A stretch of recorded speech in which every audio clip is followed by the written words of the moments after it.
যেতিয়া বিধানসভাৰ ইলেকশ্যন হৈছিল তেতিয়া মই অসমৰ ৰাইজক কৈছিলো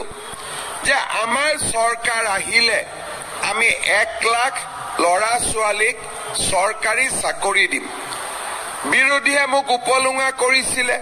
যে কোৰ পৰা ইমান চাকৰি দিব কেনেকে দিব কিন্তু আজি আপোনালোকে দেখিলে যে মই 5 বছৰ নহওঁতে 2.5 বছৰৰ ভিতৰতে 1 লাখ লৰা ছোৱালীক চৰকাৰী চাকৰি দিলো এতিয়া মোক লৰাবিলাকে আহিলে খুধে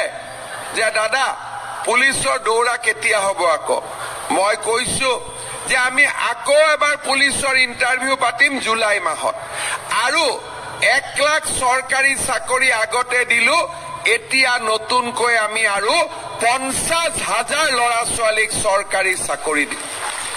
আজি মই যেতিয়া পুলিচৰ একাডেমীত যাওঁ আমাৰ বহুত লৰা ছোৱালী ডিব্ৰুগড় তিনসুকীয়াৰ লৰা ছোৱালী পুলিচত চাকৰি কৰি আছে খুধিলে কয় যে কতো 1 টকা পইচা দিয়া নাই আমি বিনা পইচাত চৰকাৰী চাকৰি পাইছো আজি আপোনালোকে বিজেপিক শক্তিশালী কৰি গৈ থাকক